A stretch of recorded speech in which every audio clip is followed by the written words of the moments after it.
نحمده ونصلي ونسلم على رسوله النبي الكريم اما بعد فاعوذ بالله من الشيطان الرجيم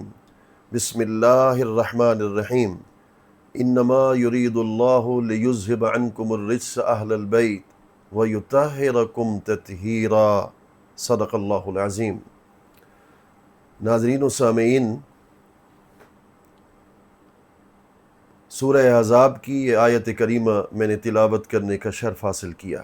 جس میں اللہ رب العزت نے اہل بیت اطہار کی فضیلت کا ذکر فرمایا اور ان کی طہارت کا تذکرہ کیا۔ ہمیں پہلے اس طرف جانا پڑے گا، سمجھنا پڑے گا کہ اہل بیت اطہار سے مراد کیا ہے، اس کے مصادیق کون سی ہستیاں ہیں۔ اس کے متعلق ہمیں مفسرین اور محدثین کے 3 اقوال ہمیں ملتے ہیں۔ پہلا قول یہ ہے کہ اہل بیت اطہار سے مراد صرف امہات المومنین ہیں، کہ وہ دلیل یہ دیتے ہیں کہ اس آیت کریمہ کا سیاق اور سباق یہ ظاہر کر رہا ہے کہ اہل بیت رسول سے مراد یا اہل بیت اطہار سے مراد صرف امہات المومنین ہے۔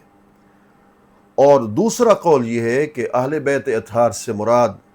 4 نفوس ہیں، 4 ہستیاں ہیں۔ حضرت علی المرتضیٰ کرم اللہ وجہہ، سیدہ کائنات حضرت سیدہ فاطمہ الزہرا رضی اللہ عنہا، امام حسن مجتبی اور امام حسین مرتضیٰ رضی اللہ تعالی عنہما ہے۔ وہ دلیل یہ دیتے ہیں کہ حدیث قصہ اس کو ظاہر کرتی ہے کہ رسول کریم صلی اللہ علیہ وآلہ وبارک وسلم پر جب یہ آیت کریمہ اتری، انما یرید اللہ لیذھب عنکم الرجس اہل البیت، تو میرے کریم صلی اللہ علیہ وآلہ وبارک وسلم نے ایک چادر کے اندر حضرت علی کو داخل کیا، حضرت سیدہ کائنات حضرت سیدہ فاطمہ الزہرا کو داخل کیا، حضرت امام حسن اور امام حسین رضوان اللہ علیہم اجمعین کو داخل کیا، اور رسول کریم صلی اللہ علیہ وآلہ وبارک وسلم نے دعا کی، اللہم ہؤلاء اہل بیتی فاذھب عنہم الرجس وطہرہم تطہیرا، اے اللہ یہ میرے اہل بیت اطہار ہے، ان سے ہر قسم کی آلودگی کو، عیب کو دور کر دے اور انہیں خوب ستھرا اور پاکیزہ کر دے۔ تو وہ یہ بطور دلیل کے حدیث قصہ کو پیش کرتے ہیں۔ تیسرا قول جو مذہب مختار ہے اہل سنت کا، وہ یہی ہے کہ اہل بیت اطہار سے مراد امہات المومنین بھی ہیں، اور اہل بیت اطہار سے مراد یہ 4 ہستیاں یعنی حضرت علی المرتضیٰ، حضرت فاطمہ الزہرا، حضرت امام حسن اور حضرت امام حسین رضوان اللہ علیہم اجمعین ہے۔ چونکہ آج ہمارا موضوع دوسرے قول پر ہے، اس لیے میں اسی دوسرے قول کو آج کی اس موضوع کے مطابق ترجیح دیتے ہوئے کچھ بیان کرنا چاہوں گا۔ اللہ رب العزت نے سورہ احزاب کی اس آیت کریمہ میں ارشاد فرما کہ انما یرید اللہ لیذھب عنکم الرجس اہل البیت، اے اہل بیت، اللہ چاہتا ہے تم سے ہر قسم کے رجس کو دور کر دے، ویطہرکم تطہیرا، اور تمہیں خوب ستھرا اور پاکیزہ کر دے۔ اب سوال یہ پیدا ہوتا ہے کہ رجس سے کیا مراد ہے؟ تو امام ثعلبی نے تفسیر ثعلبی کے اندر بڑا عظیم قول ان کا ہے جو ہمیں ملتا ہے۔ آپ فرماتے ہیں الرجس اسم یقع علی الاسم والنجاسات والعذاب والنقائص فاذھب اللہ تعالی جمیع ذلک عن اہل البیت۔ فرماتے ہیں رجس سے مراد گناہ ہے، رجس سے مراد عذاب ہے، رجس سے مراد نجاست ہے، اور رجس سے مراد نقائص ہے۔ اللہ رب العزت نے ان تمام تر چیزوں کو اہل بیت اطہار سے دور کر دیا ہے۔ اسی طریقے سے شیخ ابو زید کا قول ہمیں ملتا ہے کہ الرجس ہاہنا الشیطان، کہ یہاں رجس سے مراد شیطان ہے، چونکہ شیطان ہی انسان کو خطا کی طرف لے جاتا ہے، تو یہاں فرمایا جا رہا ہے کہ اہل بیت اطہار اس سے دور ہیں۔ اور اسی طریقے سے امام نووی نے لکھا قیل الشق قیل الاسم قیل العذاب، کہ رجس سے مراد شک ہے، اور رجس سے مراد عذاب ہے، اور رجس سے مراد گناہ ہے۔ یعنی اللہ رب العزت نے ان تمام تر عیبوں سے، ان تمام تر نقائص سے اہل بیت اطہار کو دور کر دیا۔ اور امام قشیری نے تفسیر قشیری میں بڑا خوبصورت قول نقل کیا ہے جو مجھے ذاتی طور پر پسند ہے۔ وہ فرماتے ہیں انما یرید اللہ لیذھب عنکم الرجس اہل البیت اے عن النقائص والعیوب، کہ اللہ رب العزت نے اہل بیت اطہار سے ہر قسم کے نقص اور ہر قسم کے عیب کو دور کر دیا ہے۔ اب یہاں سوال پیدا ہوتا ہے جو بڑا دلچسپ ہے۔ سوال یہ پیدا ہوتا ہے کہ جب اہل بیت رسول ہر رجس سے یعنی ہر عیب سے، ہر نقص سے، ہر نجاست سے، ہر آلودگی سے وہ پاک ہیں، اذہاب رجس ہو چکا ہے، تو پھر یہ کیوں فرمایا وَيُطَهِّرَكُمْ تَطْهِيرًا، کہ اللہ چاہتا ہے کہ تمہیں خوب ستھرا اور پاکیزہ کر دے۔ میں یہ کہتا ہوں عزت مآب محترم شاہد اقبال جتوئی صاحب، اللہ رب العزت انہیں لمبی عمر عطا کرے، میں کہتا ہوں یہ نیک سیرت ہیں، پھر کہتا ہوں یہ با کردار ہیں، پھر کہتا ہوں کہ باسیرت ہیں۔ جب میں نے کہہ دیا کہ نیک سیرت ہیں تو پھر آخری جو دو لفظ میں نے بولے اس کی وجہ کیا ہے؟ تاکہ تاکید کو پیدا کر دیا جائے، کسی کے اندر احتمال باقی نہ رہے۔ جب اذہاب رجس ہو چکا، اللہ نے فرما دیا میں نے عیب سے ان کو دور کر دیا، نقائص سے پاک کر دیا۔ وَيُطَهِّرَكُمْ تَطْهِيرًا ساوی علی الجلالین کے اندر ہے اکدہ، اللہ رب العزت نے یہاں تاکید کو پیدا کر دیا۔ یہ جو جملہ ہے پچھلے جملے کی تاکید ہے، اور آسان لفظوں میں اس کا معنی یہ ہوگا کہ اللہ نے ہر احتمال کو ختم کر دیا ہے کہ کوئی شخص یہ سوچے بھی نہ، سوچ کے کسی گوشے کے اندر اس فکر کو پنپنے بھی نہ دے کہ اہل بیت اطہار کے اندر کوئی عیب ہے یا کوئی نقص ہے، اس لیے کہ وہ محفوظ عن الخطا ہے۔ کہ اللہ رب العزت نے فرمایا کہ اللہ چاہتا ہے کہ انہیں خوب ستھرا اور پاکیزہ کر دے، یہاں تاکید کو پیدا کر دیا۔ دیکھیے ایک ہوتا ہے طاہر پاک، ایک ہوتا ہے مطہر پاک کر دینے والا۔ جس پانی سے ہم وضو کرتے ہیں وہ طاہر بھی ہے مطہر بھی ہے، وہ پاک بھی ہے اور ہمیں پاک کرتا بھی ہے۔ لیکن جس پانی سے ہم وضو کر لیتے ہیں اگر اس کو برتن میں جمع کر لیں وہ پاک تو ہے مگر پاک کرنے والا نہیں ہے۔ یہاں وَيُطَهِّرَكُمْ تَطْهِيرًا فرمایا گیا ہے۔ اس کا مطلب یہ ہے کہ اہل بیت رسول خود بھی پاک ہیں، اور جو ان کی نسبت کے تعلق میں آ جاتا ہے خدا اسے بھی پاک کر دیتا ہے۔ یہ اہل بیت اطہار کی فضیلت اور ان کی کرامت کا تذکرہ اللہ رب العزت نے اس آیت کریمہ میں بیان کیا۔ امام رازی نے تفسیر کبیر کے اندر اس کی تفسیر کرتے ہوئے لکھا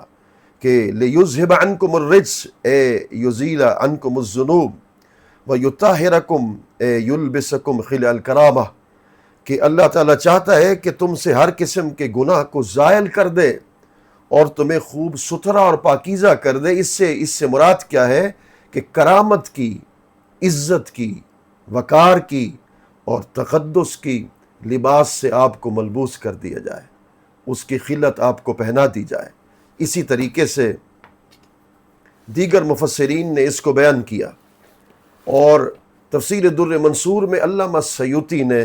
کچھ احادیث کو نقل کیا ہے۔ میں چاہتا ہوں کہ یہ تمام ناظرین اس کو بغور سنیں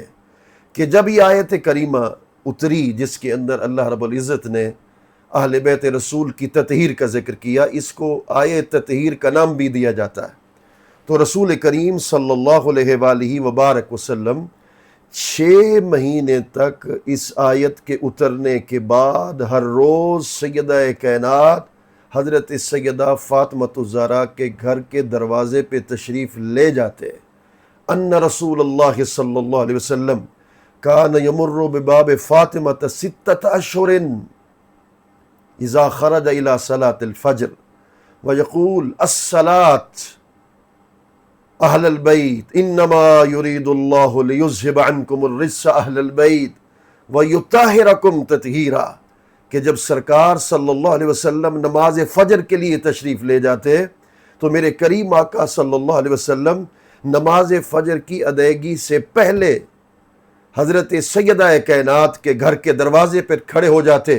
اور فرماتے الصلاۃ اہل البیت، اے اہل بیت نماز نماز نماز، اور میرے کریمہ کا اس آیت کریمہ کو تلاوت کرتے، انما یرید اللہ لیذھب عنکم الرجس اہل البیت۔ آیتیں تو بہت ساری ہیں قرآن مجید کی، 6666 آیتیں نازل ہوئیں، مگر یہ وہ آیہ کریمہ واحد آیہ کریمہ ہے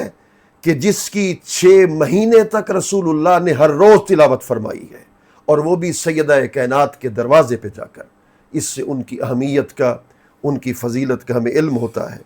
اور اسی کو علامہ جلال الدین سیوطی نے تفسیر در منصور میں ایک اور روایت سے اس کو بیان کیا۔ وہ کہتے ہیں جاء النبی صلی اللہ علیہ وآلہ وبارک وسلم 40 صباحا الى بابها يقول السلام علیکم اہل البیت ورحمۃ اللہ وبرکاتہ الصلاۃ رحمکم اللہ انما یرید اللہ لیذھب عنکم الرجس اہل البیت ویطہرکم تطہیرا۔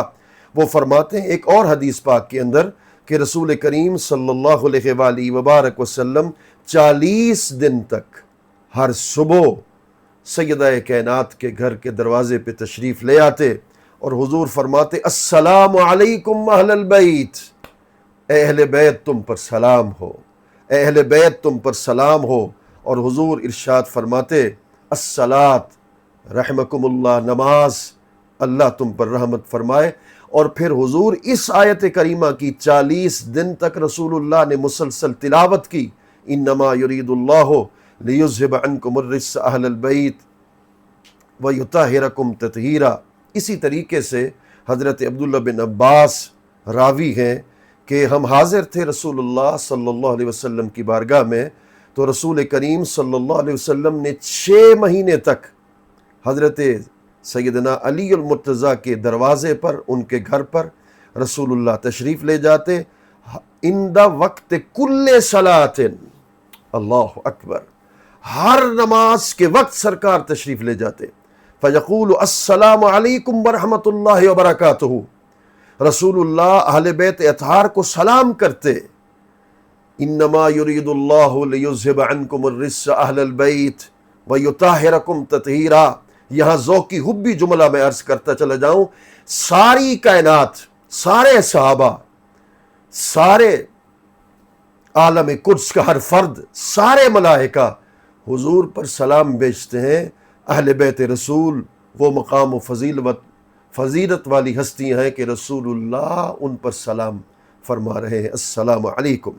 اور فرماتے ہیں حضرت عبداللہ بن عباس کہ رسول کریم صلی اللہ علیہ وآلہ وبارک وسلم 6 مہینے تک حضرت علی کے گھر تشریف لے جاتے اور میرے کریم آقا ہر نماز کے وقت فرماتے السلام علیکم ورحمۃ اللہ وبرکاتہ۔ بلکہ ایک اور حدیث پاک کے اندر ہے رحمکم اللہ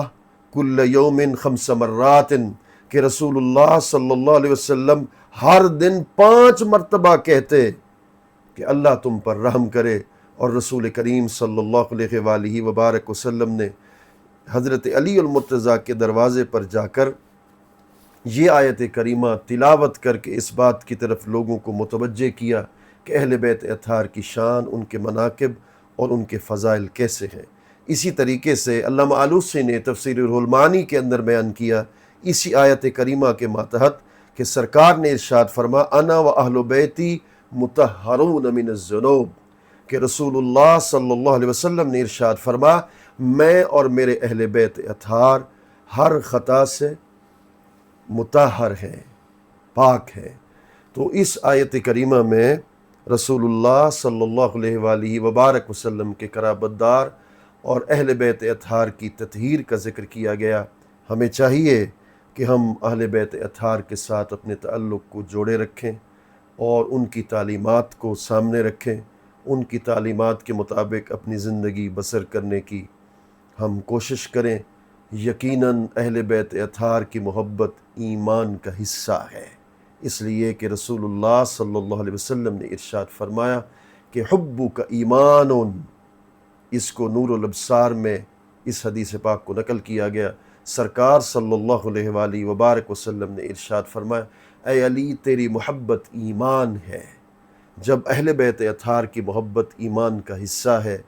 ایمان کا جز ہے، ہمیں چاہیے کہ اگر ہم اپنی زندگی کو سنوارنا چاہتے ہیں تو ان کی سیرت کو سامنے رکھنا ہوگا